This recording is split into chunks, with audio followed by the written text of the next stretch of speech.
had depression since not depression. I struggled with mental illness since I was really young. It was like the farthest back I can remember, I was about 4 or 5. My mom was home late from work. Like by 2 minutes, I'd have a panic attack where I couldn't breathe and like nobody could calm me down. I remember having to get up like at least 5 times a night to check like doors were locked, parents were breathing, stove was off, like tiny little things like that. I wouldn't sleep at night if I didn't check multiple times. Um, just little things like that. I'd have a lot of panic attacks. Nobody really thought much of it. My parents just thought I was really sensitive, which I mean, I am really sensitive, but it was beyond that. When I was 11, my family, well, my mom and I and my brother moved to Brazil because that's where my mom was from. And my dad stayed here. He was going to sell our house and then go live with us, and we were going to be a family and all this. But my dad would go visit us, and around the fourth time he went to visit, my mom had started drinking very heavily, and she'd write suicide notes. And from the little Portuguese I had learned by that time, I knew like something was up. And she asked my dad for a divorce, so he left, and she found a new guy, and that got her to stop her drinking and suicidal tendencies. But that's when my issues started getting pretty bad. I remember being about 11 or 12, and it wasn't like too severe, but I remember standing on the third floor of our house in the window and thinking maybe if I jumped out the window a car would come run me over or something like that. And my brother tried confronting me about it, and I just pushed him away because that's what I do best when I'm most depressed. He ended up leaving with my dad to come back here, and he didn't talk to me for a year because I pushed him so far away. And I just started kind of letting go. I'd make really bad choices. I started drinking around 13. It wasn't anything too severe. With my drug and alcohol thing, it wasn't as high of a level of addiction as these two, which I give them props for getting past it.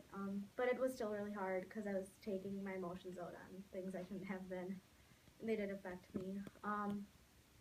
When I was about 14, I realized something was up. Well, backtrack. I started self-harming when I was around 13.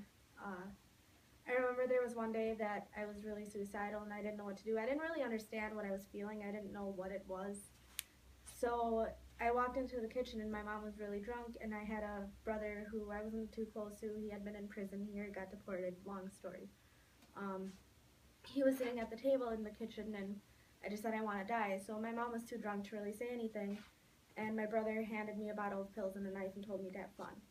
So I didn't end up harming that time, but I got really close. And then eventually, once we moved in with my mom's new boyfriend and all of that kind of started happening, that's when I finally cut, and it became kind of like an addiction for me, and it's been hard. I've had many relapses over the years. So going back to when I was 14, I realized something was really wrong and I needed to get out of there. I thought it wasn't depression, I thought it was just where I was living.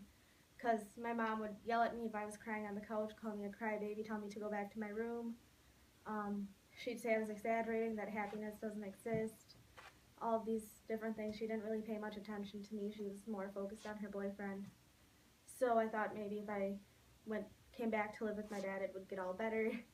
And it was a lot better for me just because my dad was the guy I could go to. He really understood. He didn't get mad at me. He'd get worried. And with the cutting, he would find my razors and hide little notes saying like, looking for something else and come talk to me, I love you, stuff like that. And I would push him away also just because I was filled with so much anger, and I guess it was more towards myself, but I took it out on others. I started high school at West as a freshman in September, and it was after everyone kind of made their friends, so I didn't really know any people. I stopped going to school most days. I just feared getting out of bed and walking through those hallways. It just was terrifying thinking about that. I had depersonalization issues where I'd like walk through the hallways and it seemed like it was like I was floating above everyone else and it wasn't me and my body. So I just kind of would not go to school, I guess. I missed about 80% of the first semester freshman year. So in February of my freshman year, I attempted suicide, and my dad took me to the hospital. I had to drink charcoal, got put into Bellin, and till that point I had thought like I was crazy. I couldn't tell anyone what was going on. Like I thought it was just me going through all of that stuff.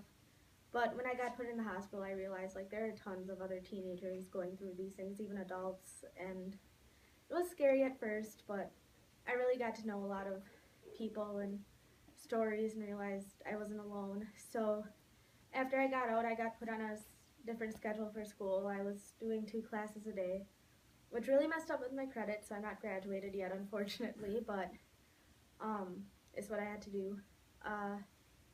And I started seeing a counselor. I found NAMI and started going to that teen group, and I can really say that group saved my life because in the hospital you're not allowed to give out your phone numbers, and even though we did, they weren't very people who lived close. And so I found people in the community and even within my school that knew what I was feeling that I could go to at any time. I'm trying to think where I am in the story. But long story short, kept going to NAMI. Sophomore year was a bit better until my dad got sick. He was diagnosed with lung cancer around January of my sophomore year. So then the depression kind of hit hard again. The anxiety came along with that and kind of started missing more school, grades went down. But I kept fighting. Junior year was kind of blank, so we won't worry about that. My dad was kind of getting better. I went to Brazil, had a knee injury. Well, I had a knee injury, so I went to Brazil for the free health care because I don't have insurance. And the day before I was supposed to schedule my knee surgery, I called my sister and found out my dad was in the hospital and the cancer had spread to his brain. So I came here, started taking care of him. I was 17, doing online school, and I was the only one taking care of a man with brain and lung cancer. So that really hit hard. At the beginning I wasn't allowed to go out because my dad was that bad, but when he started kind of getting a little better and able to do more things on his own, I started going out with friends and drinking every night, and then it became drinking in the morning, and it was like every day. And like I said, it wasn't that high of a level of addiction like other people have gone through, but it did get to the point where my friends who were supplying the alcohol or having these parties were like, Emily, you need to stop. It's morning and you're already drunk and you're just trying to hide your feelings and you can't be doing that. So I slowly stopped.